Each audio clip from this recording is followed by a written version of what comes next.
Try nyo na ba magluto ng ganitong klaseng ibon mga pare ko? Ito pala ay isang pugo mga pare ko. Napakasarap iprito, pwede rin sa adobo mga pare ko at lalong-lalo na sa pulutan.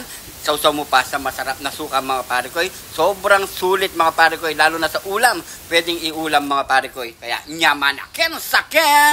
Another Friday na naman tayo ngayong mga pare ko. So ngayong araw, hindi na naman natin makakasama si pare ko Arnold at meron pa siyang trabaho. Bukas, Silver na mga pare ko at makakasama na rin natin siyempre. May pagkakataon rin na hindi rin kami magkasama sa araw-araw. Meron kaming pinagkakabisihan mga pare ko sa mga kapare ko na naghahanap dyan. Hindi po kami maghiwalay. So yung mga pare ko, meron tayo ditong 8 pirasong pugo.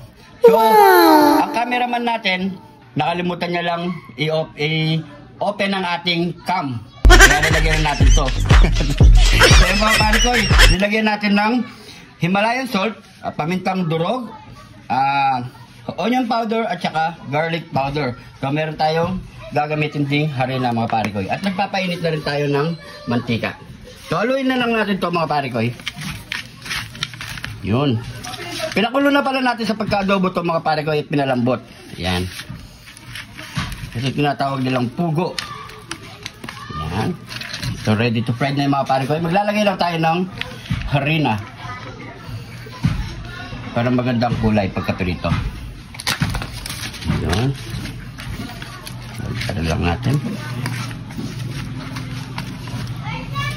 Lagyan natin ang harina dito. No? Yan. Pwede na yan mga pare ko. So antayin lang natin uminit ng uminit ang ating mantika. Tsaka na natin isalang. Heto mga pare ko, mainit na ang ating mantika. At naggawa na rin tayo ng sausawan. Kasi madali na lang ating pipirituin mga pare ko. So yan. Salang na natin ang ating pugo. Yan. So huwag natin pakaprito mga pare ko para hindi masyadong tumigas ang ating pugo. Yan. Kaya muna mga pare ko. Tingnan natin.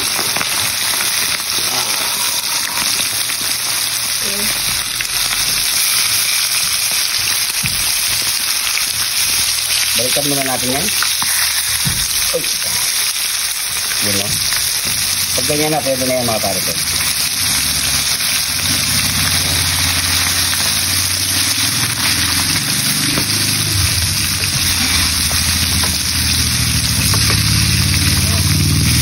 Yan, pwede na yan mga pare ko. Pero dito na gas.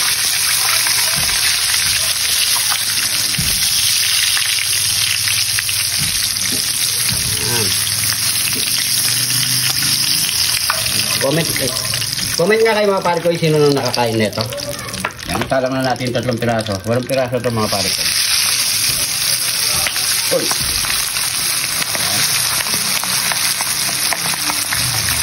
Yan.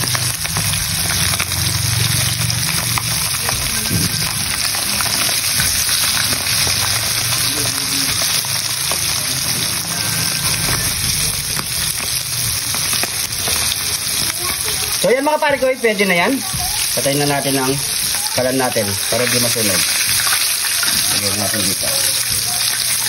Yun. Yan.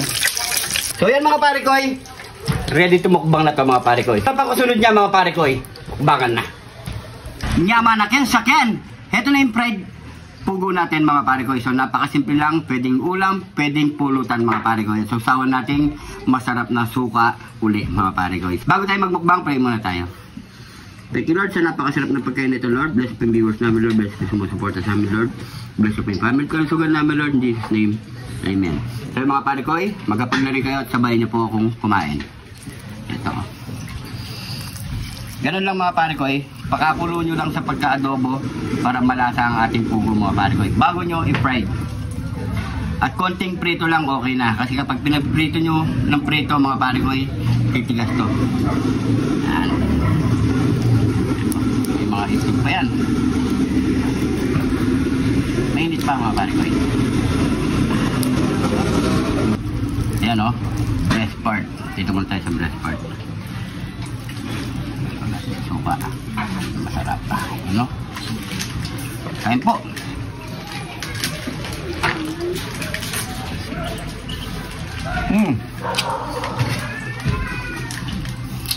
sa lasa.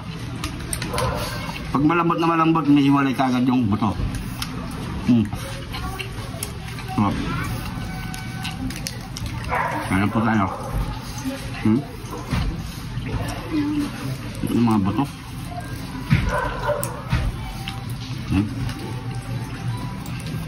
Masarap na suka. Solid.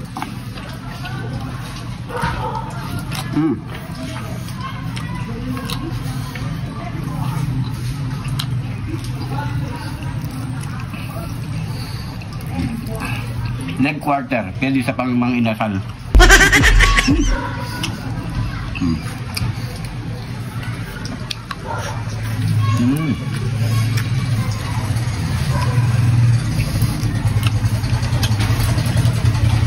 Ito talaga, mag-iwalay talaga yung buto.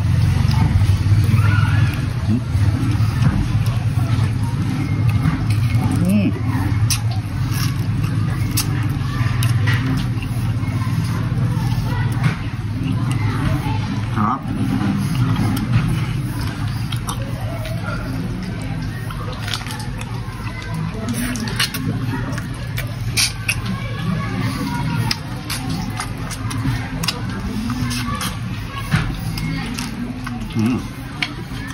Kanin.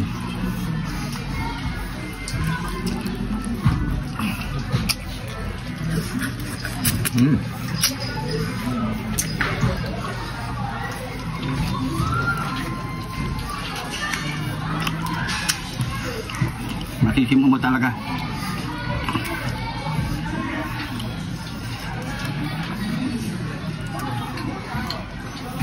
Sarap.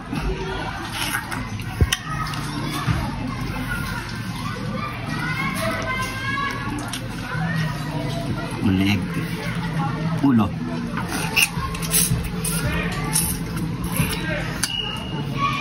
Kanin.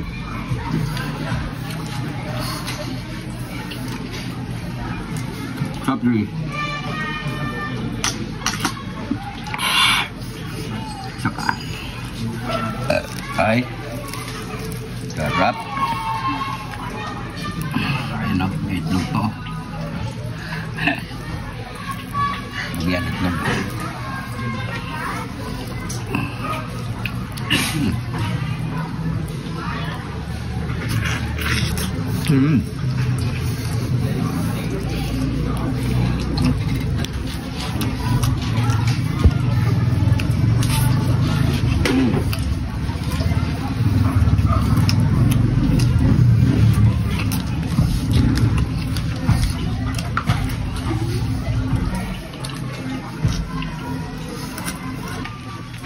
Leg quarter tayo. Shoutout nga pala kay Jacqueline Duhay siya nagkurot ng isang leg quarter natin.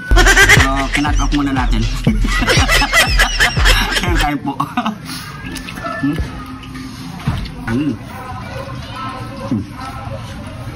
Pangalawa na.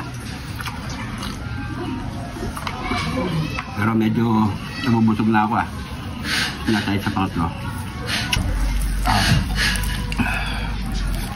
Ayan yung itlog niya Uy, kasarap. Yaman, lagyan sakyan.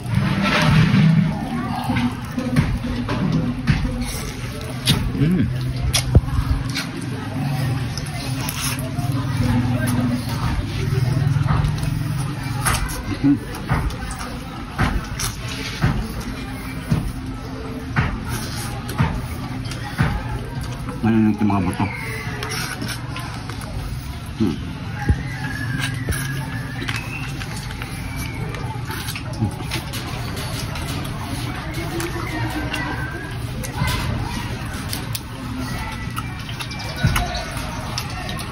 Ayan.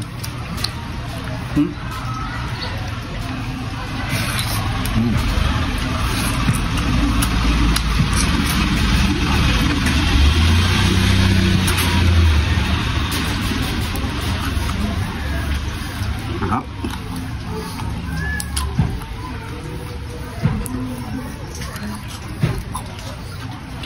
Medyo mahimay lang mga pala ko.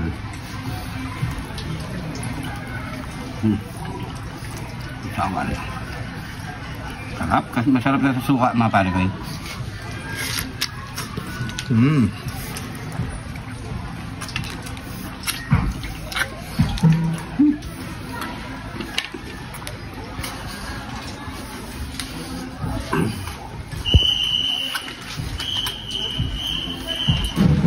bite, next quarter. Ano? Ano ng mga ano? Ano kasi tawag dyan? Tambol-tambol?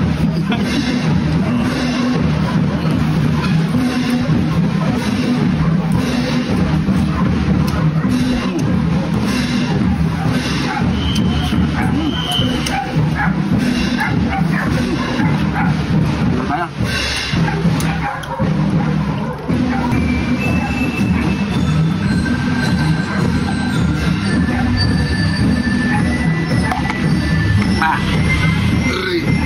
So yung mga pare ko, siguro hanggang dito na lang. Matitigman pa natin nasa likod ng camera. Maraming salamat sa panonood. Sana nag-crave po kayo. Nagustuhan nyo to. Share lang ang ating video and comment mga pare ko. So maraming salamat sa panonood. Ingat po kayo lagi dyan. God bless.